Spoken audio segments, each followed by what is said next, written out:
Hello everyone, I am Tushita, your biology educator, and welcome to our channel Nursing Gurukul. I hope you all are doing great. And model paper की इस series में आज हम करने वाले हैं model paper number 8 जो कि इम्पॉर्टेंट है एम्स के BSc nursing and paramedical entrance examination के लिए। अगर आप हिंदी या इंग्लिश किसी भी मीडियम के स्टूडेंट हैं तो ये वीडियो स्पेसिफिकली आप लोगों के लिए। मैं यहाँ पे जो भी मॉडल पेपर में क्वेश्चन सॉल्व करवाऊंगी, अगर आपको उनका पीडीएफ चाहिए हो तो आप हमारे टेलीग्राम ग्रुप नर्सिंग गुरुकुल को ज्वाइन कर सकते हैं। तो क्वेश्चंस को स्टार्ट करवाने से पहले मैं आप लोगों को दिखाना चाहती हूँ हमारे 2025 के कुछ टॉपर्स जिन्होंने नर्सिंग गुरुकुल से पढ़ाई करके आज जो है वो बहुत ही अच्छे गवर्नमेंट कॉलेज में एक एश्योर्ड गवर्नमेंट सीट पे BSc nursing and paramedical courses जो है वो कर रहे हैं। तो अगर आप भी अपनी प्रिपरेशन को और ज़्यादा अच्छा बनाना चाहते हैं तो आप free of cost play store से नर्सिंग गुरुकुल के ऐप को डाउनलोड कर सकते हैं, जहाँ पे आपको AIIMS paramedical and AIIMS BSc nursing का एक कंप्लीट प्रिपरेशन पैकेज मिलेगा, जिसमें आपको मिलेगा test series, model paper, Telegram support and previous year papers. तो अगर आप भी अपनी प्रिपरेशन को और ज़्यादा अच्छा बनाना चाहते हैं तो आप प्ले स्टोर से free of cost nursing Gurukul app को डाउनलोड कर सकते हैं। उसके अलावा अगर आप चाहते हैं कि आप मेरे साथ मिलके रोज़ाना जो है क्वेश्चंस को सॉल्व करें, मॉडल पेपर की सीरीज़ जो है आप जो मैंने अभी करवा रखी है, जो मैं अभी चला रही हूँ, रोज़ रोज़ क्वेश्चंस सॉल्व करवाती हूँ, तो उसके लिए आप हमारे यूट्यूब चैनल नर्सिंग गुरुकुल को सब्सक्राइब कर सकते हैं, ठीक है, ताकि आपको डेली जो है अपडेट्स मिलती रहे। तो अब हम करेंगे हमारा 30 क्वेश्चंस की जो हमारी सीरीज़ है उसे। तो सबसे पहले हमारा क्वेश्चन नंबर 1 है, Sertoli cells provide nutrition to, ठीक है। तो हमारे पास 4 ऑप्शंस दिए हुए हैं। तो बेटा क्या होता है कि जब मैं क्वेश्चंस कराती हूँ तो मैं जो क्वेश्चन इनकरेक्ट है उनको भी बताती हूँ, उनके बारे में भी डिस्कशन करती हूँ, क्योंकि कई बार क्या होता है कि जो राइट आंसर है या फिर राइट जो भी क्वेश्चन पूछा है वो तो चलो ठीक है, वो आ गया, आपको पता चल गया, बट कई बार क्वेश्चन जो हैं जो ऑप्शंस रह जाते हैं उनमें से उठ के आ जाता है। तो हमें क्या है, सारी चीज़ों की नॉलेज होनी चाहिए। और अगर आप लोगों ने अभी तक मेरे साथ आपने जो पिछले 7 मॉडल पेपर हैं उनको सॉल्व किया होगा तो आपको ये बात अच्छे से पता होगी कि मैं जो है 2 होमवर्क क्वेश्चन देती हूँ जिसको आपको कमेंट करके बताना होता है कि उनका आंसर जो है वो क्या है, ठीक है। तो चलिए अब हम करते हैं question number 1, Sertoli cells provide nutrition to. हमारा जो ऑप्शन बी है sperm, that will be the right answer. जो सर्टोली सेल्स होते हैं ये लोकेटेड होते हैं सेमनीफेरस ट्यूब्यूल्स में, ठीक है। सेमनीफेरस ट्यूब्यूल्स में टेस्टिस के अंदर ये लोकेटेड होते हैं। और जो सर्टोली सेल्स होते हैं इसे हम लोग ऑफनली बोलते हैं नर्स सेल्स। नर्स सेल्स हम क्यों बोलते हैं, क्योंकि ये जो है इनका प्राइमरी फंक्शन क्या होता है, सपोर्ट करना, प्रोटेक्ट करना, और जितने भी एसेंशियल न्यूट्रिएंट्स हैं स्पर्म को प्रोवाइड करने के लिए वो ये जो हमारे सर्टोली सेल्स हैं ये प्रोवाइड करते हैं, ठीक है। क्योंकि ये क्या करते हैं, जो भी ये हमारे जर्म सेल्स हैं स्पर्मेटोगोनिया, वो क्या करते हैं, ट्रांसफॉर्म हो जाते हैं into mature spermatozoa that is sperm. तो उस हिसाब से क्या है, ये इसको न्यूट्रिशन प्रोवाइड करते हैं, ठीक है। कि हमारा जो भी डेवलपिंग स्पर्म होता है, ठीक है, जो भी हमारा डेवलपिंग स्पर्म है उसे क्या करता है, ये डेवलपिंग जर्म सेल्स को ये क्या करता है, न्यूट्रिएंट्स प्रोवाइड करता है ताकि वो मैच्योर स्पर्मेटोजोआ या फिर स्पर्म में ट्रांसफॉर्म हो जाए, ठीक है। ओवम की मैं अगर बात करूँ बेटा, तो जो हमारा ओवम होता है वो क्या होता है, फीमेल रिप्रोडक्टिव सेल होता है, और ये जो है ओवरीज में पाया जाता है, ठीक है, not in the testis. Zygote की बात करूँ तो जाइगॉट और बेटा जो एम्ब्रियो है दोनों ये जो हैं फर्टिलाइजेशन के बाद के स्टेजेस को रिप्रेजेंट करते हैं, और ये जो है न्यूट्रिशन रिसीव करते हैं फ्रॉम द सिक्रीशंस। और ये कहाँ पे इनको मिलती है, ये मिलती है इनको फेलोपियन ट्यूब के अंदर, ठीक है, या फिर इनको प्लेसेंटा के थ्रू भी मिलती है, ठीक है, यूट्रस के अंदर। फिर हम चलते हैं नेक्स्ट क्वेश्चन की तरफ। Question number 2, the fluid mosaic model of cell membrane was proposed by. तो हमारे पास 4 ऑप्शन हैं। हमारा जो ऑप्शन बी आएगा Singer and Nicolson, that will be the correct answer. 1972 में जो सिंगर एल निकोलसन है, S J Singer and Garth L Nicolson, उन्होंने प्रपोज किया था इस मॉडल को। उन्होंने क्या बताया था कि जो सेल मेम्ब्रेन है उसको बताया था as a tapestry of several types of molecules, ठीक है। ऐसा क्यों बोला, क्योंकि उसमें फॉस्फोलिपिड भी थे, ठीक है, उसके अंदर कोलेस्ट्रॉल भी था, प्रोटीन भी था, ठीक है। और वो क्या है, कॉन्स्टेंटली मूव कर रहे थे, ठीक है। और हमारे जो मॉडल है, मॉडल का नाम भी क्या है, फ्लूइड मोज़ैक मॉडल, ठीक है। तो ये जो मूवमेंट है ये हेल्प करती है सेल मेम्ब्रेन को, ताकि वो क्या है, अपना एक रोल मेंटेन कर पाए as a barrier between inside and outside of cell environment, ठीक है। वॉटसन एंड क्रिक की बात करूं तो बेटा इन्होंने डिस्कवर किया था ये जो हमारा डबल हेलिकल स्ट्रक्चर होता है डीएनए का, उसको इन्होंने डिस्कवर किया था, ये उसके लिए जाने जाते हैं 1953 में। स्क्लिडन एंड स्क्वान की बात करूं तो आप लोगों को पता होगा कि जो स्क्लिडन एंड स्क्वान है, इन्होंने जो है सेल थ्योरी दी थी, ठीक है, जिसमें इन्होंने बताया था कि जितने भी लिविंग थिंग्स हैं, जितने भी एनवायरमेंट में हमारे लिविंग थिंग्स हैं, they are composed of cells, ठीक है। फिर मैं रॉबर्ट हुक की बात करूं तो बेटा आप लोगों को पता है 1665 में इन्होंने क्या किया था, सेल की डिस्कवरी की थी, ठीक है। चलते हैं नेक्स्ट क्वेश्चन की तरफ। नेक्स्ट क्वेश्चन है हमारा Kranz anatomy. Kranz anatomy is a characteristic feature of the leaves of, कौन सी पत्तियां हैं, कि किस पत्तियों की ये जो क्रान्स एनाटमी है ये फेमस आप कह सकते हैं, या फिर एक विशिष्ट विशेषता है। तो हमारा जो ऑप्शन बी है C4 plant, that will be the right answer. बेटा क्रांस का मतलब होता है रेत, ठीक है, या फिर हम कह सकते हैं हेलो जर्मन के अंदर। तो C4 प्लांट हमारे कौन कौन से होते हैं, जैसे सपोज हमारे पास मेज हो गया, या फिर हमारा हो गया शुगर केन हो गया। तो बेटा इनके जो मीजोफिल सेल्स होते हैं ना बेटा, ये क्लस्टर्स में अरेंज्ड होते हैं, ठीक है, क्लस्टर्स में अरेंज्ड होते हैं रिंग लाइक फैशन में, ठीक है, बंडल शीट सेल्स के अंदर। और इससे क्या होता है कि जो CO2 फिक्सेशन होनी होती है वो एफिशिएंटली हो पाती है, और हमारा जो फोटो रेस्पिरेशन होता है, जिसे हम एक वेस्टफुल प्रोसेस बोलते हैं, वो यहाँ पे नहीं हो पाता है, और एक बहुत ज़्यादा हाईली प्रोडक्टिव हो जाता है हॉट और ड्राई क्लाइमेट के अंदर। C3 प्लांट्स की मैं अगर बात करूँ तो बेटा C3 प्लांट में क्या होता है, स्पेशलाइज शीथ नहीं होती है फोटोसिंथेसिस के लिए, उनके अंदर जो CO2 का फिक्सेशन होता है वो डायरेक्टली मीजोफिल सेल्स के अंदर होता है, ठीक है। फिर मैं बात करूँ कैम्प प्लांट की। कैम्प प्लांट जो होता है, ये प्लांट जैसे कि सपोज आपका कैक्टस हो गया, कैक्टाई होता है, वो बेटा एक टेम्पोरल सेपरेशन यूज करता है, ठीक है, रादर देन क्रांस एनाटमी, ठीक है। फिर हमारा नेक्स्ट क्वेश्चन आता है question number 4, Flavr Savr is a transgenic variety of. तो हमारा जो ऑप्शन बी है tomato, that will be the right answer. बेटा फ्लेवर सेवर टोमेटो होता है वो फर्स्ट इंजीनियर्ड फूड है जिसको एक लाइसेंस मिला हुआ है फॉर ह्यूमन कंजप्शन 1994 के अंदर, और ये एक मॉडिफाइड है, तो ताकि वो क्या कर सके, एक एंजाइम है बेटा, एंजाइम का नाम है पॉलीगैलेक्ट्रो,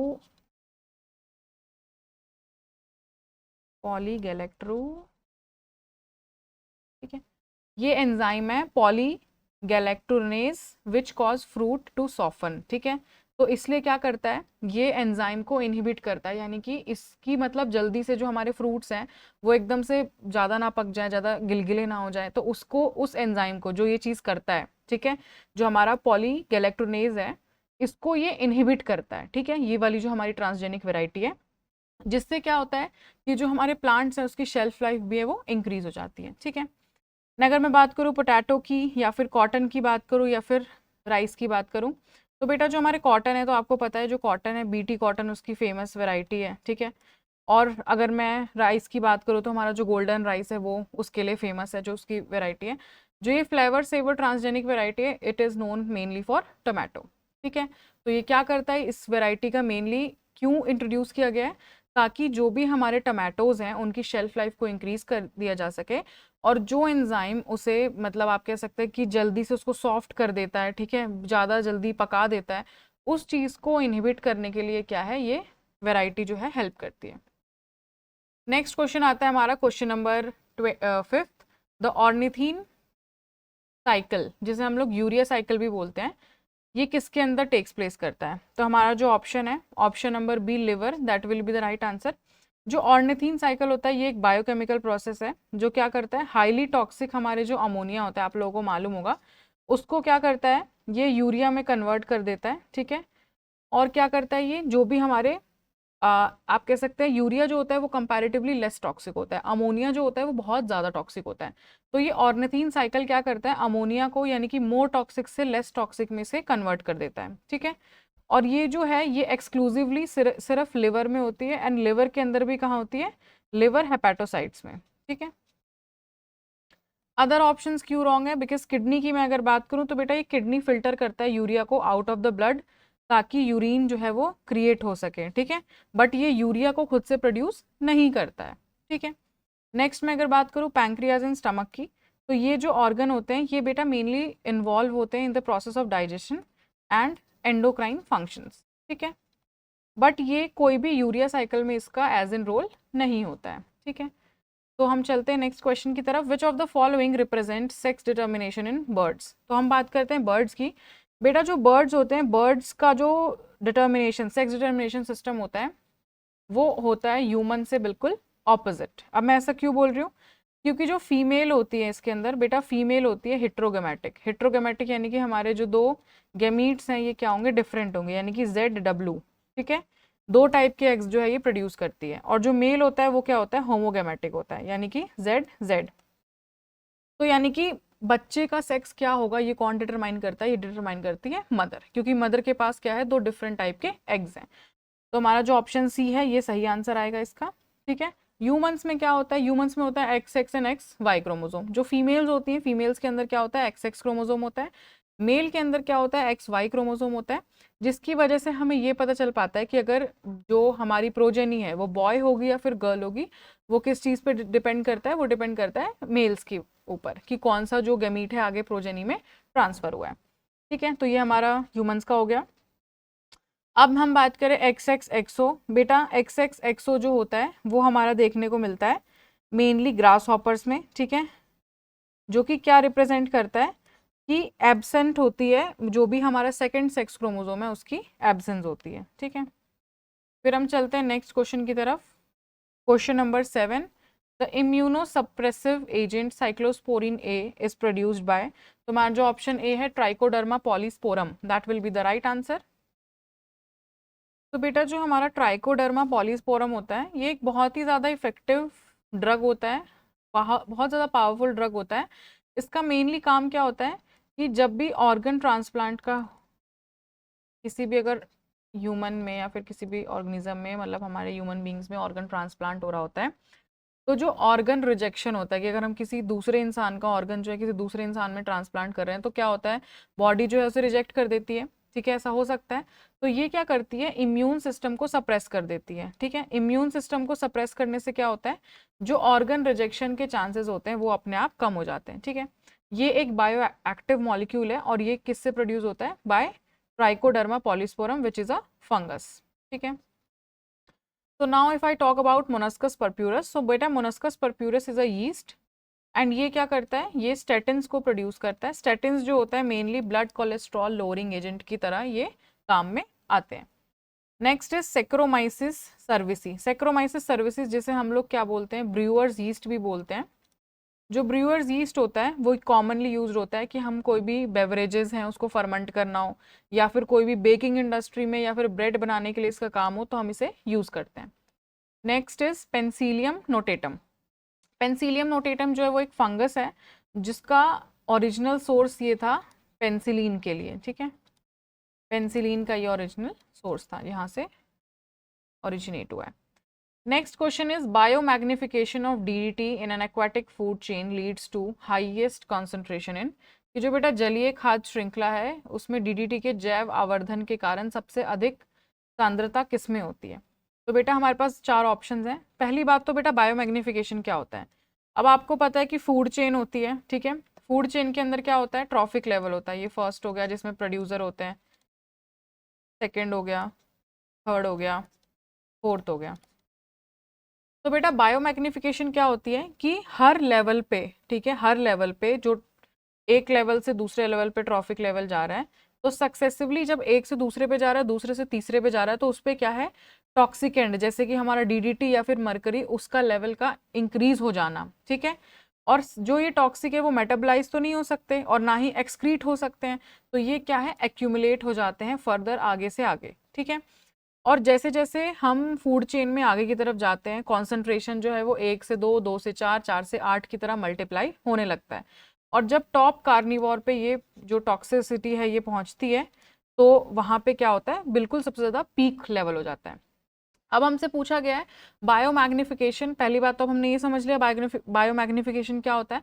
अब बताइए, बायोमैग्निफिकेशन जो होता है डीडीटी का एक एक्वाटिक फूड चेन में, अब अगर आपको ये पता होगा कि एक्वाटिक फूड चेन क्या होता है, एक्वाटिक फूड चेन में क्या होता है बेटा कि सबसे पहले हमारी जो शुरुआत होती है वो किससे होती है, फाइटोप्लैंक्टन से होती है। उसके बाद उसको कौन खाता है, जूप्लैंक्टन खाता है। देन हमारी क्या होती है, स्मॉल फिशेज होती हैं, और स्मॉल फिशेज को कौन खाता है, फिश ईटिंग बर्ड्स। तो हमारा जो ऑप्शन डी है that will be the correct answer, क्योंकि सबसे ज्यादा हाईएस्ट ट्रॉपिक लेवल पे कौन होते हैं, फिश ईटिंग बर्ड्स होते हैं। तो जो हमारे सबसे ज़्यादा हाईएस्ट ट्रॉपिक लेवल पे होंगे उनके अंदर जो टॉक्सिंट की जो भी हमारे टॉक्सिक सब्सटेंस है उसकी accumulation automatically that will be the highest. ठीक है, रेस्ट जो हमारा 3 है ये जो है लोअर लेवल पे होते हैं फूड चेन के। ठीक है, लोअर लेवल पे होने का मतलब क्या है कि इनके अंदर जो डीडीटी का अमाउंट है वो इतना ज़्यादा कंपैरेटिवली नहीं होता है। तो अब हम चलते हैं नेक्स्ट क्वेश्चन की तरफ। Question number 9, the first transgenic cow which produced human protein enriched milk was named. तो जो फर्स्ट हमारी ट्रांसजेनिक काउ थी उसका नाम रखा गया था रोजी। ठीक है, 1997 में जो रोजी थी फर्स्ट ट्रांसजेनिक काउ थी, उसके जो मिल्क था उनके अंदर क्या था, ह्यूमन अल्फा प्रोटीन जिसे हम लोग बोलते हैं अल्फा लैक्टल्ब्यूमिन। ठीक है, इसमें क्या था बेटा 2.4 ग्राम पर लीटर इसके अंदर हमारे प्रोटीन था, जो कि मोर न्यूट्रिशनली बैलेंस था। ठीक है, ह्यूमन बेबीज के लिए than the natural cow milk. Dolly की मैं अगर बात करूं बेटा, डॉली भी एक फर्स्ट मैमल है। ठीक है, फर्स्ट मैमल मेनली एक शिप है जो कि क्लोन हुई थी फ्रॉम एडल्ट सोमेटिक सेल्स। ठीक है, नेक्स्ट आता है हमारा ट्रेसी। ट्रेसी क्या है बेटा, ये भी एक ट्रांसजेनिक शिप है जो क्या प्रोड्यूस करती है, ह्यूमन प्रोटीन प्रोड्यूस करती है। ह्यूमन प्रोटीन कौन सा, अल्फा 1 एंटीट्रिप्सिन इन हर मिल्क। फिर मैं बात करूँ अगर पॉली की, तो बेटा पॉली भी एक क्लोन शिप है जो भी ट्रांसजेनिक ही है। इसके अंदर क्या होता है, ह्यूमन फैक्टर का 9th जीन। ठीक है, नेक्स्ट क्वेश्चन की तरफ चलते हैं। Question number 10, Widal test is used for the diagnosis of. तो हमारा जो ऑप्शन सी है typhoid, that will be the right answer. होता क्या है बेटा कि जो विडाल टेस्ट होता है वो एक सीरोलॉजिकल टेस्ट है जिससे हम ये पता लगा पाते हैं कि जो भी बैक्टीरिया है सैल्मोनेला टाइफी। ठीक है, सैल्मोनेला टाइफी जो है इसका कॉज होता है, कॉजल ऑर्गेनिज्म है जो कि टाइफाइड फीवर को कॉज करती है। तो ये क्या करता है, ए ग्लूटिनेशन को चेक करता है पेशेंट के सिरम के साथ जब हम उसे मिक्स करते हैं। ठीक है, फिर कोई हम स्पेसिफिक एंटीजन के साथ पेशेंट के सिरम को मिक्स करते हैं तो हमें पता चल पाता है, इसके बारे में हमें जानकारी मिल पाती है। मलेरिया की मैं अगर बात करूं तो इसको हम लोग डायग्नोस करते हैं बाय आरडीटी, जिसे हम लोग बोलते हैं रैपिड डायग्नोस्टिक टेस्ट। और ये हम किसके लिए टेस्ट करते हैं, ये हम टेस्ट करते हैं प्लाज्मोडियम पैरासाइट के लिए।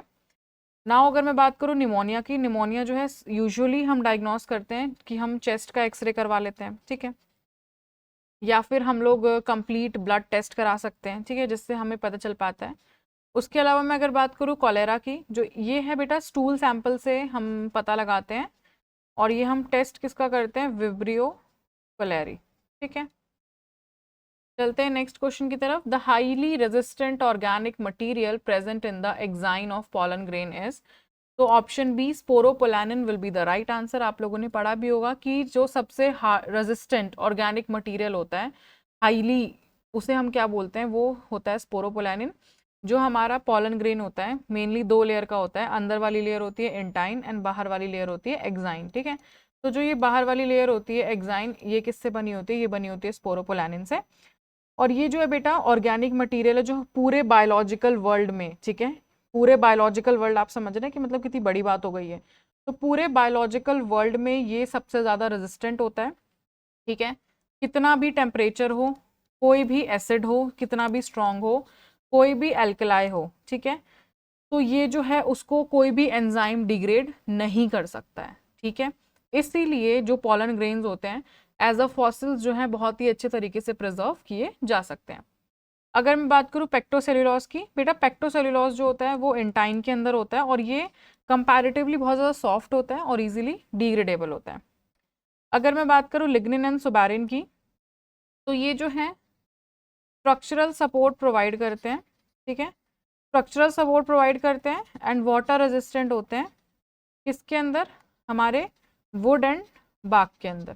ठीक है, अब हम चलते हैं नेक्स्ट क्वेश्चन की तरफ। Question number 12, chiasmata formation takes place during which stage of prophase 1, ठीक है। तो हमारा जो ऑप्शन सी है diplotene, that will be the right answer.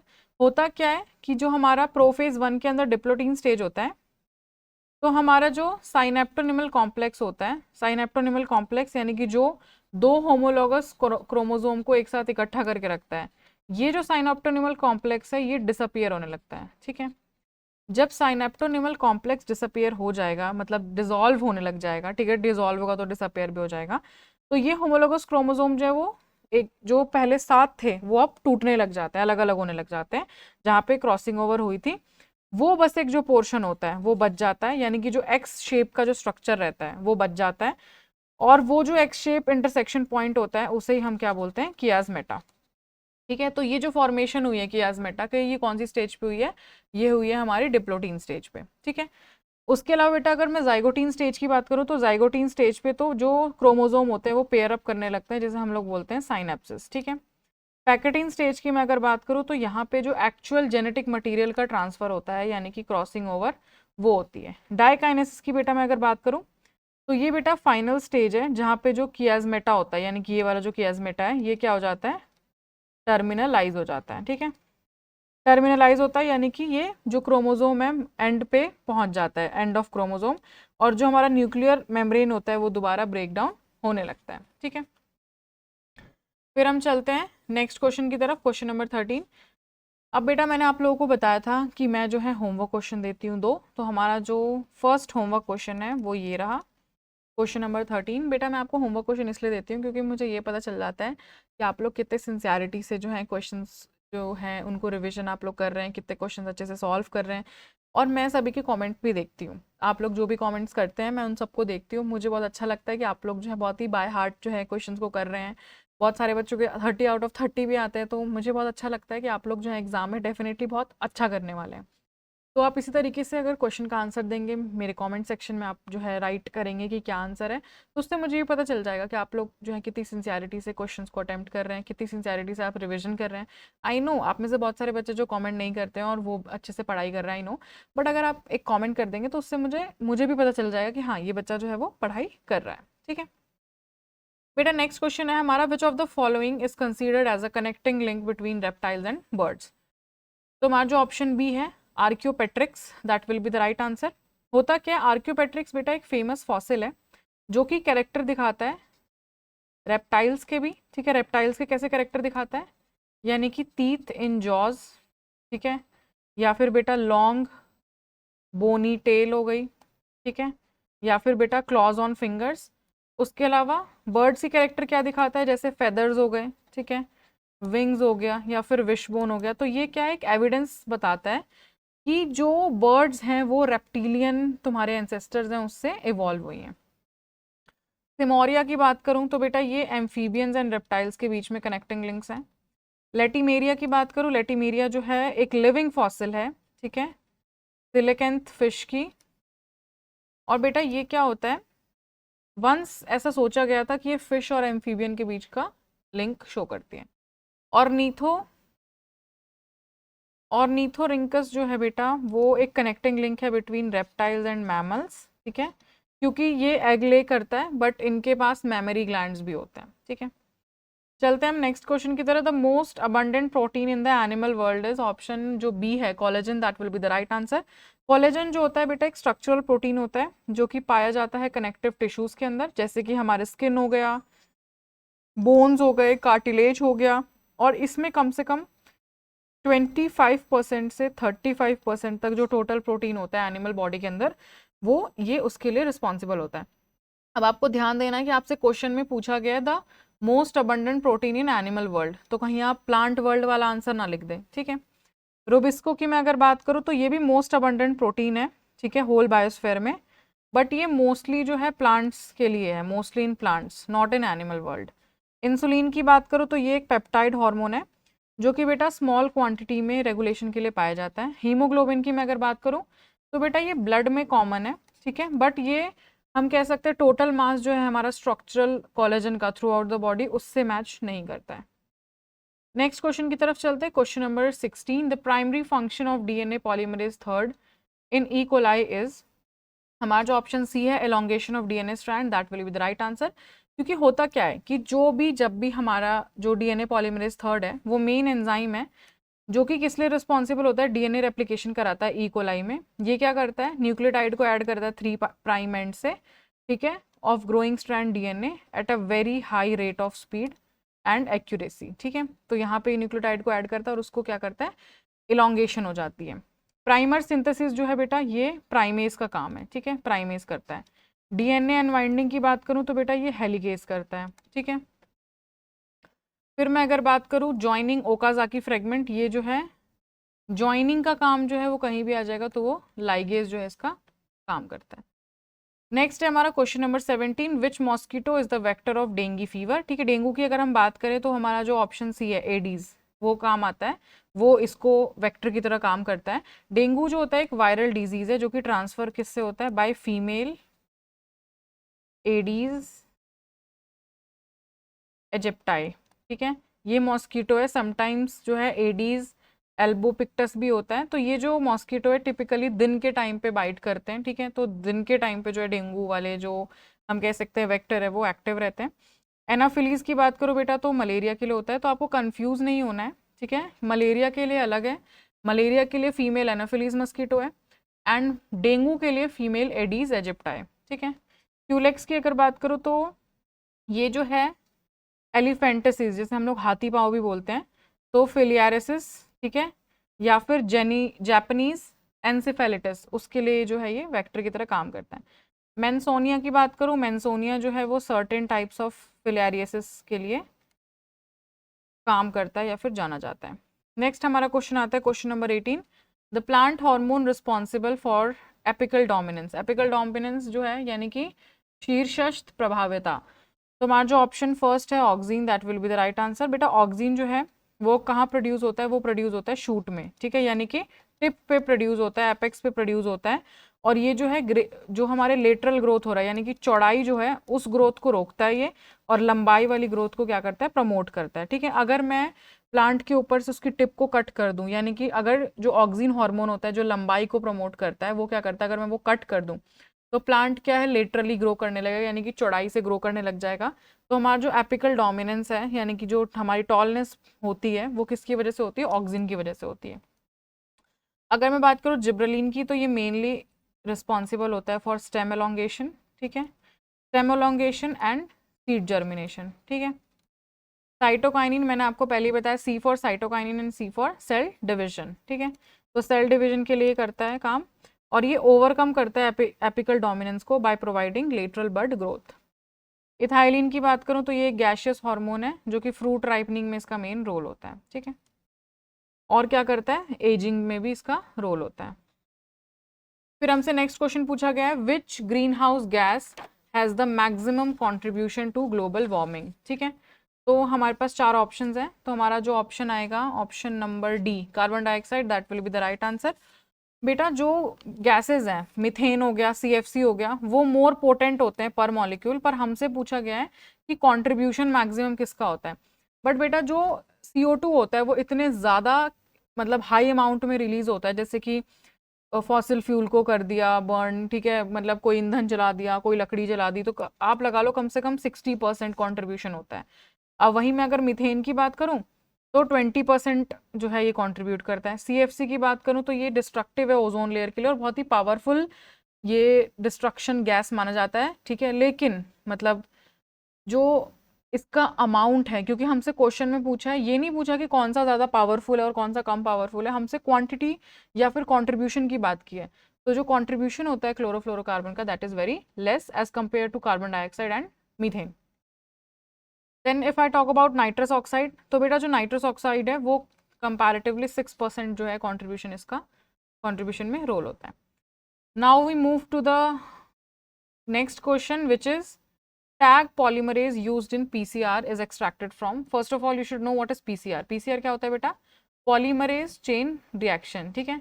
अगर मेरे को DNA को एम्पलीफाई करना हो, यानी कि मेरे को एक DNA से बहुत सारे जो है मल्टीपल कॉपीज मल्टीपल सेगमेंट्स बनाना है, तो उसके लिए क्या है, PCR जो है वो यूज़ होता है, PCR का प्रोसेस।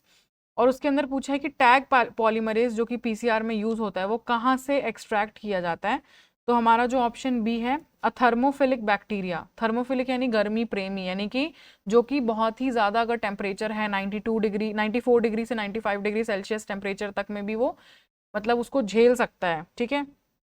तो अब हम ये जो हमारा ऑप्शन है थर्मोफिलिक बैक्टीरिया, तो होता क्या है, टैग पॉलीमरेज जो है एक बेटा हीट स्टेबल पॉलीमरेज है, और ये बैक्टीरिया जो है हमारा थर्मस एक्वाटिकस, ठीक है, थर्मस एक्वाटिकस के मतलब बाद इसके बैक्टीरिया की वजह से इसका नाम रखा गया टैग पॉलीमरेज, जो कि बहुत ज़्यादा हॉट स्प्रिंग्स में रहता है और हाइड्रोथर्मल में होता है, और ये क्या होता है, थर्मोफिलिक होता है, यानी कि हीट लविंग, ठीक है। और ये क्या है, ये जो है एंजाइम डीनेचर नहीं होता एट हाई टेम्परेचर, जो कि हमें को डीएनए स्ट्रैंड को सेपरेट करने के लिए चाहिए होता है ड्यूरिंग पीसीआर। अगर मैं फंजाई या फिर मैं वायरस या फिर मैं किसी भी प्लांट की बात करूं, तो बेटा जो इसमें एंजाइम्स होते हैं वो क्या होते हैं, जब अगर बहुत ज़्यादा बॉइलिंग टेम्परेचर आएगा ना, तो ये वर्क करना स्टॉप कर देंगे अप्रॉक्सीमेटली 94 से 95 डिग्री सेल्सियस पे। नेक्स्ट क्वेश्चन पे चलते हैं, question number 21, normal glomerular filtration rate is a healthy in a healthy individual is approximately 125 millilitre पर मिनट है जो हमारा आंसर आएगा। जो हमारा GFR होता है, GFR क्या होता है, अमाउंट ऑफ फिल्ट्रेट, कि कितना फिल्ट्रेट जो है वो प्रोड्यूस किया गया है किडनी के द्वारा पर मिनट, और हेल्दी ह्यूमंस में 125 मिलीलीटर पर मिनट होता है, यानी कि एक दिन में 1 litre per day, 180 litre per day, ठीक है। तो अब लेकिन क्या होता है, जो बहुत सारे मोस्ट ऑफ द इसके फिल्ट्रेट होते हैं वो ब्लड में वापस चले जाते हैं, जिसकी वजह से सिर्फ हमारा 1.5 लीटर जो है वो बच जाता है, जो कि यूरिन के थ्रू जो है एक्सक्रीट आउट हो जाता है। 50 मिलीलीटर पर मिनट की बात करूं, अगर किसी की किडनी फेल है, ठीक है, या फिर इम्पेयरमेंट है, तो फिर इस तरीके से होता है 50 मिलीलीटर पर मिनट। 200 और 500 मिलीलीटर जो है बेटा ये अबव फिजियोलॉजिकल नॉर्म्स हैं, और अगर ऐसा होगा तो वो तो नेफ्रॉन पे बहुत ज़्यादा एक्सट्रीम स्ट्रेस जो है वो देखने को मिलेगा। नेक्स्ट क्वेश्चन है हमारा, in a eukaryotic cell ribosomes are synthesised in the, जो हमारा राइबोसोम्स हैं वो कहाँ सिंथेसाइज होता है, वो सिंथेसाइज होता है न्यूक्लियोलस के अंदर।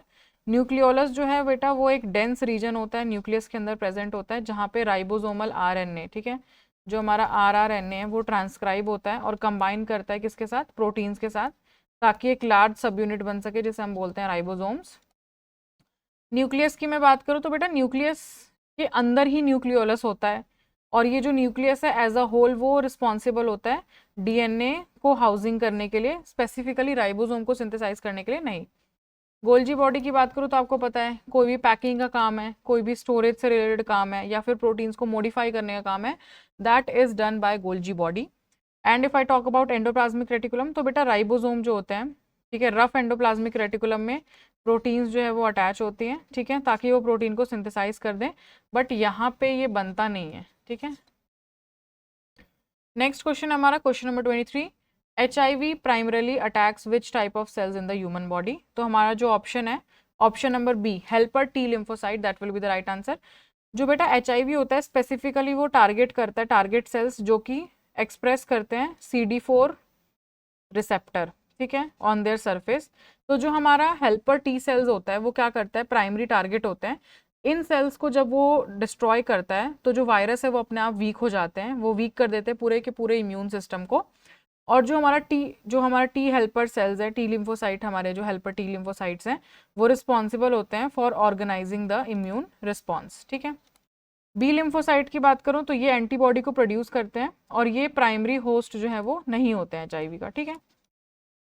अगर बात करूं साइटोटॉक्सिक टी सेल्स की, तो बेटा ये जो है इन्फेक्टेड सेल को किल करते हैं, बट इनके पास CD4 रिसेप्टर जो है वो नहीं होता है, क्योंकि जो हमारी HIV की एंट्री होती है, ठीक है, जैसे वो इन्फेक्ट करने के लिए, तो उन्हें क्या है CD4 रिसेप्टर चाहिए होता है, तो वो तो उनके पास होता ही नहीं है।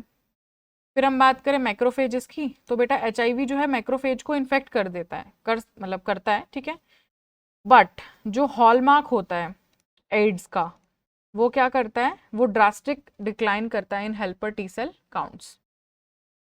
नेक्स्ट हमारा क्वेश्चन है question number 24, which immunoglobulin is primarily associated with allergic reaction, तो हमारा जो ऑप्शन सी है IG, ये राइट आंसर होगा। जो IG एंटीबॉडी है वो क्या करती है, ट्रैवल करती है सेल की तरफ, जो भी रिलीज करता है केमिकल्स जैसे कि हमारे हिस्टामाइंस, ठीक है, इनटू ब्लड। तो ये क्या करती है, बहुत ही स्मॉल अमाउंट में पाई जाती है ब्लड के, बट जैसे ही कोई एलर्जिक रिएक्शन होती है या फिर पैरासिटिक इन्फेक्शन होते हैं तो उस टाइम पे क्या है, एकदम से ग्रो कर जाती है। आईजीए की बात करूँ तो ये सिक्रीशंस जो होते हैं सलाइवा के, ठीक है, या फिर टीयर्स होते हैं या फिर ब्रेस्ट मिल्क होता है उसके अंदर ये पाया जाता है। फिर आईजीजी की बात करूँ तो बेटा ये मोस्ट अबंडेंट एंटीबॉडी है और ये लॉन्ग टर्म इम्यूनिटी प्रोवाइड करती है और यही सिर्फ एक ऐसी एंटीबॉडी है जो प्लेसेंटा को क्रॉस कर सकती है। आईजीएम की बात करूँ तो अगर ये फर्स्ट एंटीबॉडी है, अगर कोई भी नया इन्फेक्शन हो रहा है किसी इंसान को, तो ये प्राइमरी इन्फेक्शन होता है या फिर कोई न्यू इन्फेक्शन होता है, तो सबसे पहले आईजीएम एंटीबॉडी जो है वो प्रोड्यूस होती है, ठीक है। नेक्स्ट क्वेश्चन हमारा क्वेश्चन नंबर 25। बेटा क्वेश्चन नंबर 25 क्या है, the karyotype of female with Turner syndrome is, तो हमारा जो ऑप्शन बी है 44 plus X O, that will be the right answer. तो बेटा टर्नर सिंड्रोम में क्या होता है, एक क्रोमोसोमल डिसऑर्डर है जिसमें एक एक्स क्रोमोसोम जो है वो नहीं होता है, माइनस हो जाता है, ठीक है। और ये जो एक्स क्रोमोसोम है वो फीमेल में माइनस हो जाता है, जिसे हम क्या बोलते हैं, मोनोजोमी बोल देते हैं।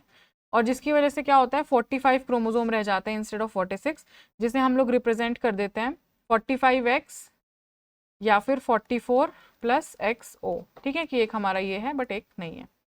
44XXY जो है बेटा क्लाइन फ्लेल्टर सिंड्रोम के लिए होता है, ठीक है। 44XYY जो है वो बेटा जैकॉब सिंड्रोम के लिए होता है। और अगर 44XXX की बात करूँ तो ये हमारा XXX सिंड्रोम होता है, ठीक है।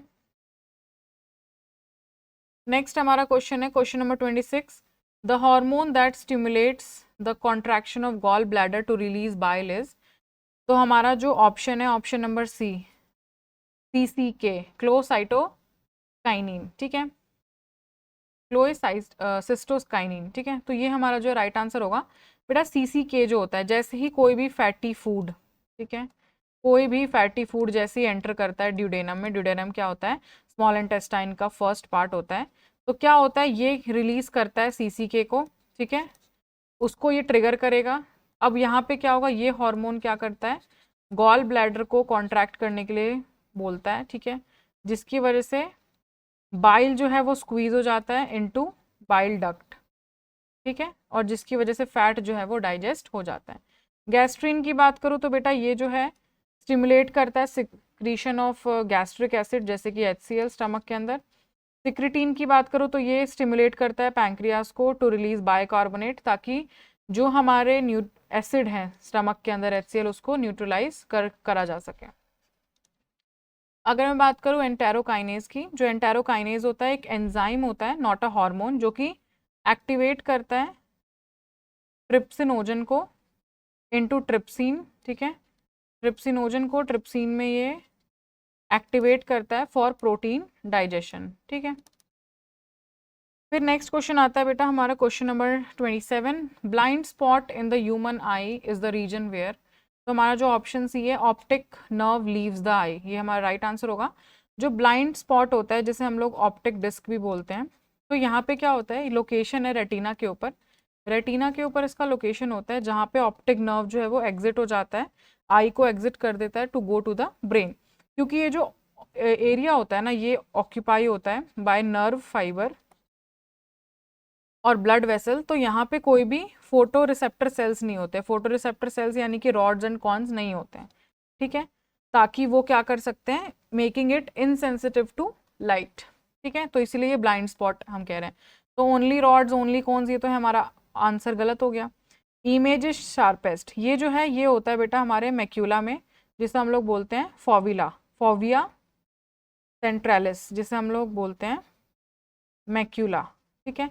यहाँ पे क्या होता है, हाई इंटेंसिटी होता है कोन सेल्स की, तो इमेज जो है वो शार्पेस्ट होता है।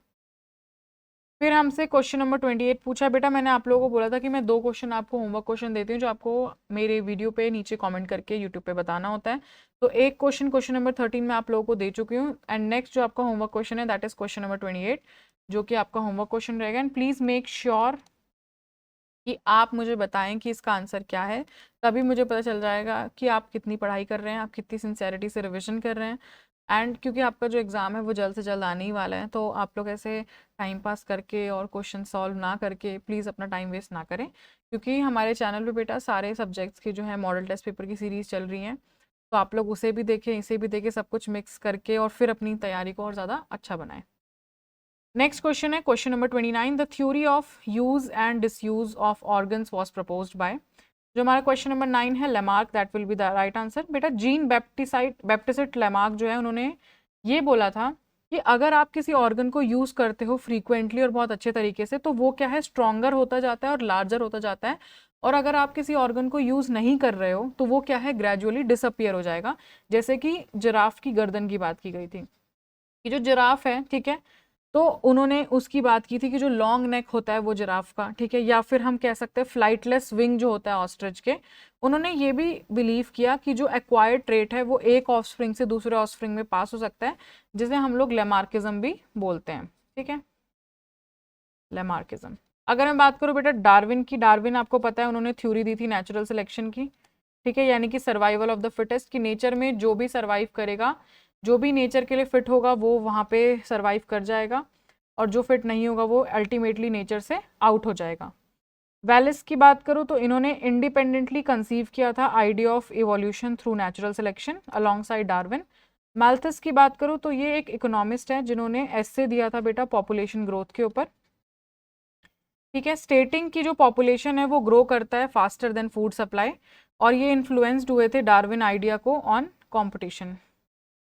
फिर हम चलते हैं लास्ट क्वेश्चन की तरफ, question number 30, which vector is commonly used for cloning gene in plants. बेटा अब मैंने ना और भी जो क्वेश्चंस आप लोगों को करवाए हैं, तो क्वेश्चन में कभी बैक्टीरिया भी पूछ सकता है, कभी आपसे प्लांट भी पूछा है, कभी आपसे एनिमल्स भी पूछा है, तो अभी यहाँ पे आपको ये चीज़ ध्यान रखना है जब आप पेपर में क्वेश्चन को अटेम्प्ट कर रहे हैं कि आपसे पूछा गया है, क्योंकि वेक्टर तो देखिए क्लोनिंग जीन्स के और भी बहुत सारे ऑप्शंस में आ जाते हैं, आप लोग देख के तुरंत गलत आंसर जो है वो टिक कर सकते हैं, तो पहले ये पढ़ना ज़रूरी है कि आपसे पूछा क्या गया है। तो हमसे यहाँ पे पूछा गया है प्लांट्स के बारे में, तो हमारा जो ऑप्शन है टीआई प्लाज्मिड, ये राइट आंसर होगा। टीआई प्लाज्मिड होता है बेटा ट्यूमर इंड्यूसिंग प्लाज्मिड, ठीक है, ये जो होता है एग्रोबैक्टीरियम, ठीक है, एग्रोबैक्टीरियम ट्यूमीफेशियंस, ठीक है, इसमें पाया जाता है सॉइल में, और ये नेचर में क्या करता है, जेनेटिकली जो है इंसर्ट कर देता है अपना डीएनए, ठीक है, इनटू द प्लांट जीनोम, और जिसकी वजह से क्या होता है, प्लांट के अंदर जो है ट्यूमर हो जाता है। तो फिर आजकल साइंटिस्ट क्या करते हैं कि वो जो ट्यूमर वाले जीन को ये ट्रांसफर कर रहा है उसकी जगह जो जीन्स इसको एक्चुअली चाहिए, ठीक है,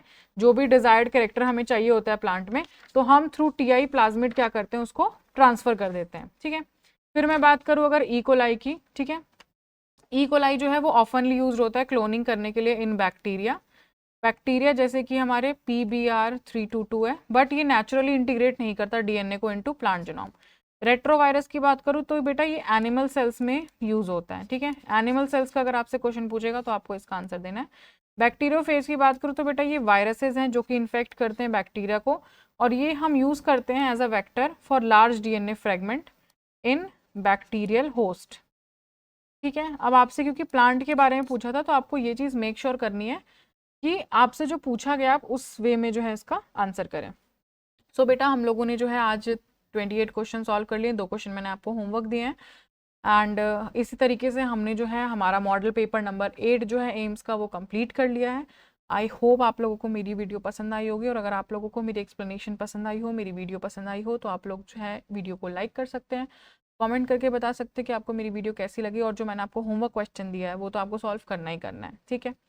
तो अब हम मिलते हैं नेक्स्ट वीडियो में जहाँ पे हम ऐसे ही बहुत सारे अच्छे अच्छे अनोखे क्वेश्चंस के साथ आएंगे और मॉडल पेपर नंबर 9 करवाएंगे। तब तक के लिए आप हमारे साथ बने रहें, ठीक है।